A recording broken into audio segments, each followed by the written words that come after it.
Sveiki, mano mėly avinai. Ir aš dabar jums papasakosiu, ko būtent jūsų ženklui tikėtis per ateinančius 18 mėnesių, kol tranzitiniai mėnulio mazgai persikraustę į žuvų ir mergelės ženklus, karaliaus jūsų 12 ir 6 namuose. Šiaurinis mazgas Rahu arba drakono galva rodo kryptį, kurią mes turim judėti.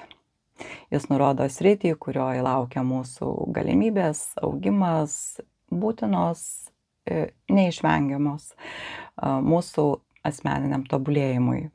Ir kai šiaurinis mazgas atsidūrė tam tikram name, jisai atkreipė dėmesį, kad būtent čia bus labiausiai nukreiptas jūsų dėmesys ir būtent čia vyks svarbiausi įvykiai jūsų gyvenime, nes šiaurinis mazgas visą laiką rodo kryptį, kurią mes judam.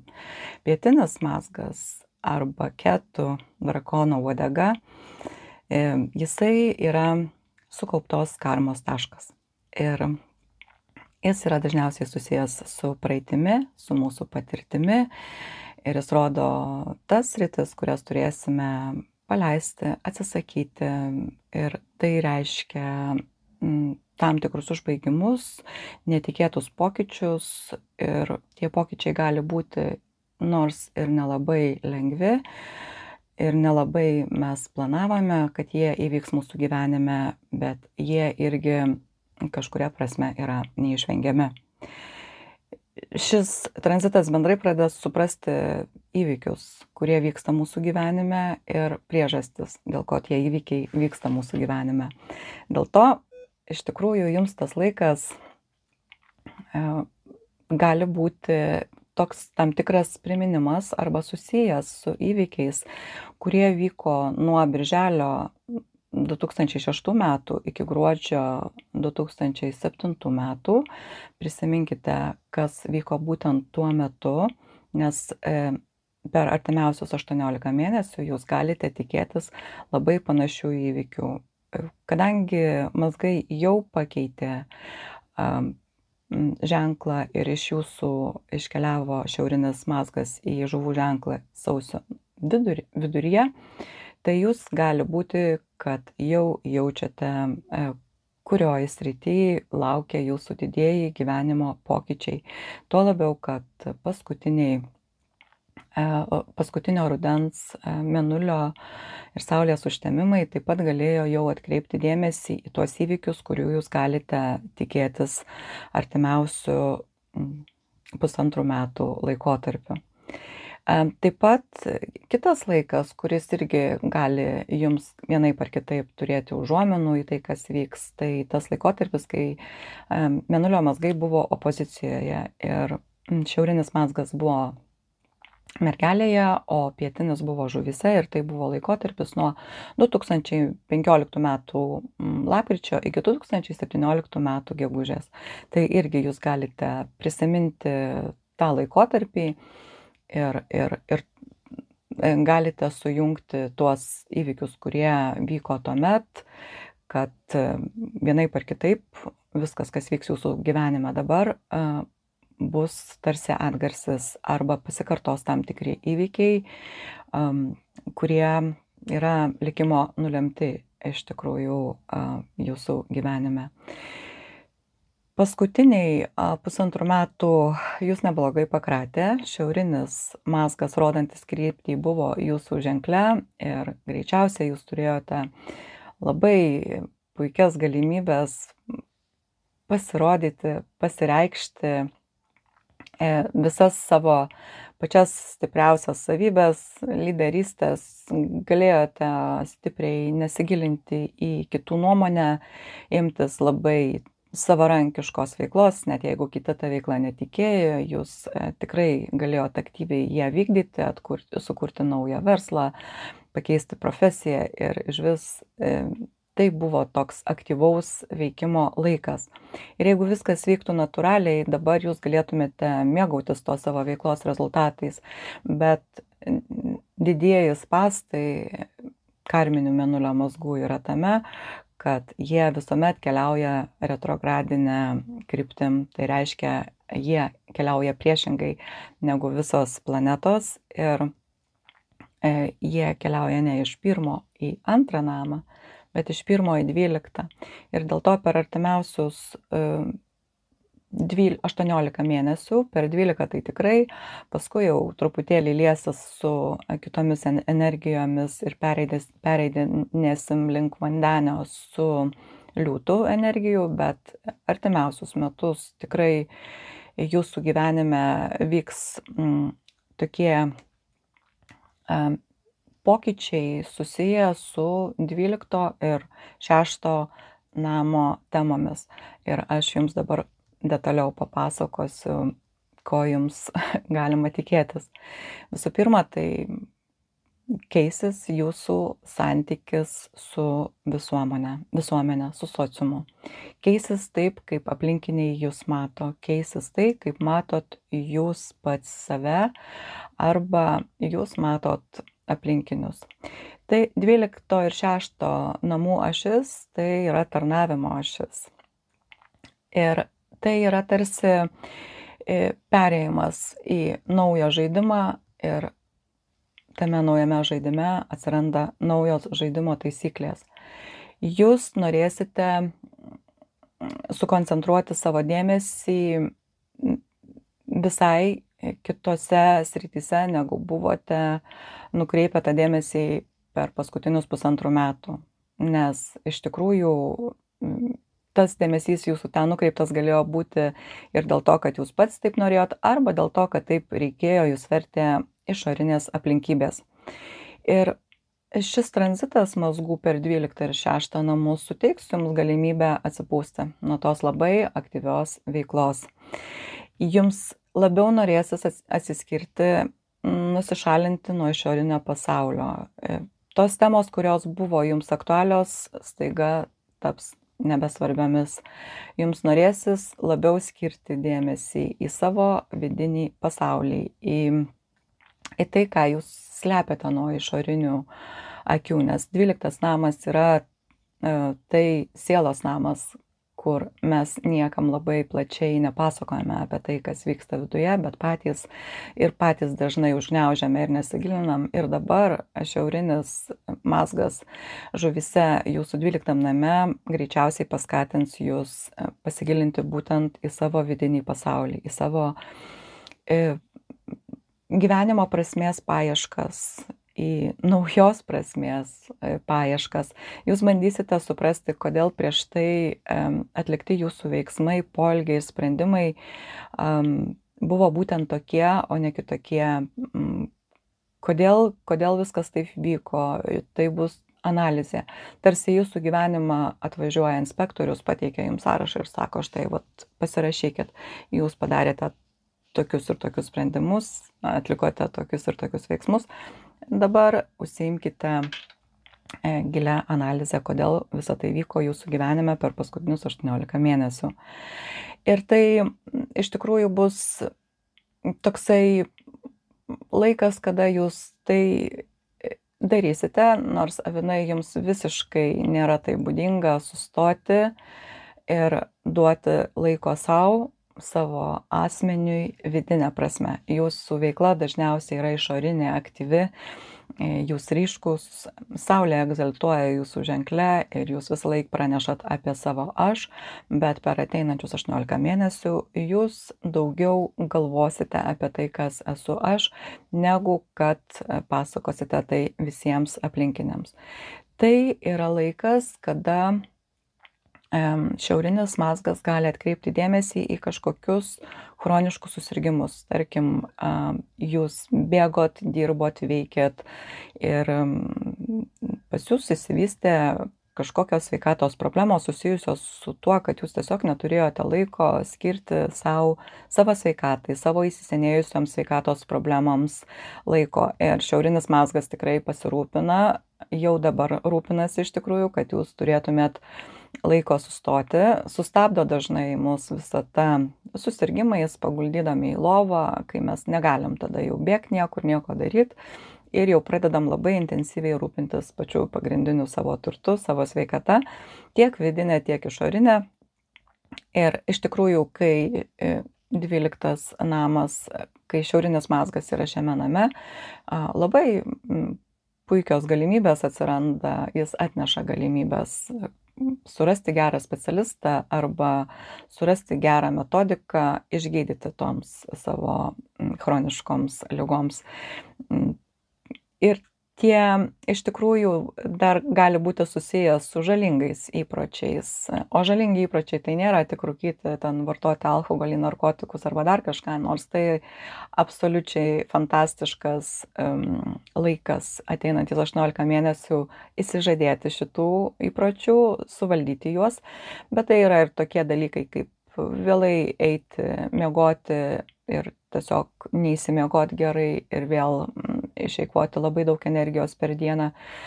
Tai irgi toks laikas, kada jums atsiras galimybė daugiau pailsėti, pakeisti grafiką dienos, kai jūs, nes pietinis mazgas mergeliai 6 name, jūs tikrai privers atsisakyti kažkokių buvusių įpročių ir ko gero jūsų dienotvarkė pasikeis ir jūs skirsite daugiau laiko svarbiems dalykams, sveikatai pataisyti, nes tai ir sveikatos ašis. Iš esmės pakeisdami savo dienotvarkę, atsiskirdami, išvažiuodami kažkur toliau. Galbūt jūs išvažiuosite į sanatoriją, kokią nors gydytis, atlikti profilaktinius gydymus. Galbūt jūs išvis išvažiuosite, įsinuomosite ar įsigysite kažkokią sodybą prie miško ežero nuošalioj vietoj, kur bus kuo toliau nuo žmonių, nes jums iš tikrųjų norėsis pailsėti nuo aplinkinių. Ir jūs bandysite vis dėlto duoti savo daugiau to laiko vienatvėje, izoliacijoje nuo visų kitų. Galite netgi pakeisti darbą. Pietinis mazgas 6 name sako, kad ten labai didelės tikimybės, kad kažkas keistis, kažką reikės paleisti, kažko atsisakyti. Ir dėl vienų ar kitų priežasčių, kokios tos bus priežastys, greičiausiai padiktuos jums jūsų asmeninės gyvenimo aplinkybės. Ir jūs galite pradėti dirbti nuotoliniu būdu, arba iš namų pradėti dirbti, jeigu to nedarėte anksčiau, nes namų aplinka jūs kaip ir gydys, suteiks jums tiek dvasinės ramybės, tiek fizinės ramybės ir tai irgi gali būti tos veiklos pakeitimas. 12 namas ir emigracijos tema. Jeigu jums aktuali emigracijos tema, žmonės labai dažnai emigruoja šiauriniam mazgui esant žuvyse 12 name. Ir jūs galite pradėti domėtis kažkokiais dokumentais ar kalba tos šalies, bet viskuo, kas susijęs su tuo persikraustimu į kitą šalį, gali užimti labai daug laiko per ateinančius 18 mėnesių. Tai iš tikrųjų dar momentas gali būti toksai, kad jūsų partneris pakeis darbą arba savo darbo valandas arba savo veiklos specifiką, kai pietinis mazgas būna 6 name. Arba aplinka keisis jūsų darbo arba jūsų partnerio kolektyvas. Kompanija galbūt įsigys kažkokį, atidarys naują savo filialą ir jūs su savo partneriu įsikraustysite į tą kitą vietą, kur jūs iš esmės pakeisite savo aplinką ir tai darysite iš tikrųjų noriai esančiam tranzitui.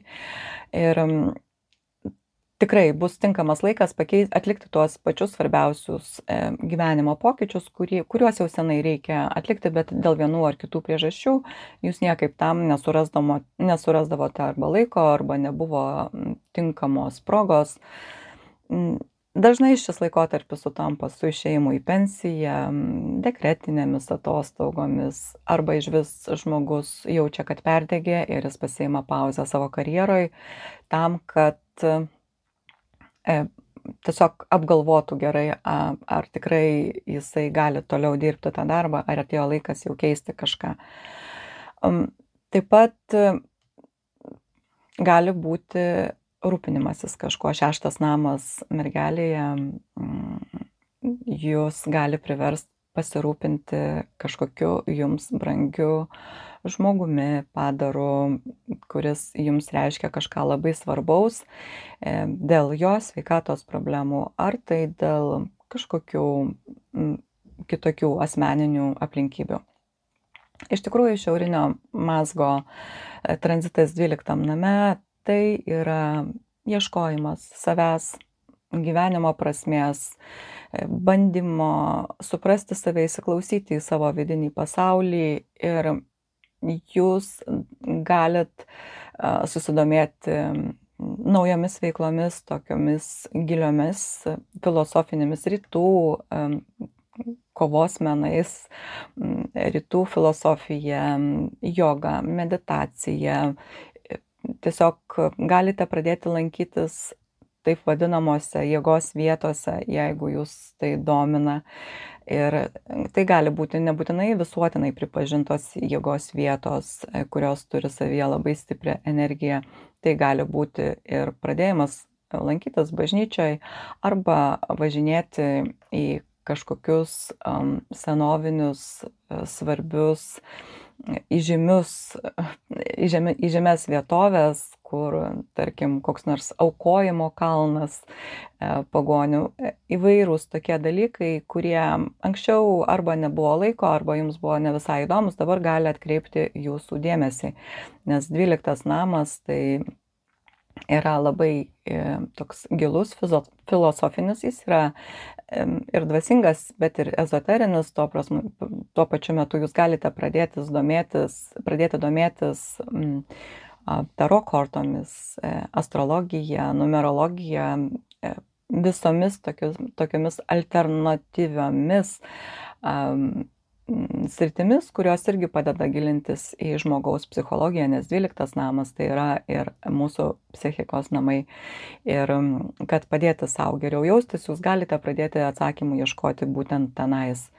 Taip pat be abejo jūs galite tai daryti daug dažniau negu planuojate, nes paprastai tai nėra jums būdinga veikla. Tai iš esmės avino ženklui, šiauriniam ženklui esant 12 name, tai toks neįprastas labai laikotarpis, tai iš tikrųjų labai stipriai šis laikas pakeis jūsų asmenybę. Ir juo labiau, jeigu jūs esate amžiuje maždaug 36, 37, 38, arba jeigu prie to amžiaus pridėsime 4 metus, tai iš tikrųjų laikas, kada Saturnas sudaro labai tokius svarbius aspektus ir tiesiog sukausto mus, uždaro, surakina ir priverčia ieškoti tos savo asmeninės gyvenimo prasmės. 12 namas tai paslapčių namas. Šiuo metu kai kurie iš jūsų gali užmegzti slaptą romaną, įsimylėti slaptai, net be romano tiesiog įsimylėti slaptai kažkokį žmogų, arba prisiminti kažkokį žmogų praeitį, kuriam jautėte tokius, jūsų širdis buvo labai atvira, palanki ir jautėte jam labai stiprius jausmus. Ir taip pat galite sudaryti santuoką su žmogumi, bet tai gali būti labiau susiję dėl to, kad ta santuoka bus reikalinga įsikraustyti, tarkim, į kitą šalį, pakeisti gyvenamąją vietą. Ir pabaigai noriu pasakyti, kad 12 namas yra karminių skolų namas. Tai nebūtinai finansinių, materialių skolų namas, tai skolų visomis to žodžio prasmėmis. Ir tai laikas, kai ir jūs patys būsite priversti grąžinti tą savo karminės skolas. Ir jums irgi kažkas, kas yra įsiskolinęs, grąžins savo įsiskolinimus visomis to žodžio prasmėmis. Ir aš linkiu jums labai įdomaus laiko, prasmės suradimo, naujos prasmės suradimo gyvenime, galbūt pakeisite jį iš esmės ir tam yra labai tinkamas laikas dabar per ateinančius 18 metų. Ačiū, kad žiūrėjot, avinai, stiprybės jums ir iki kito karto.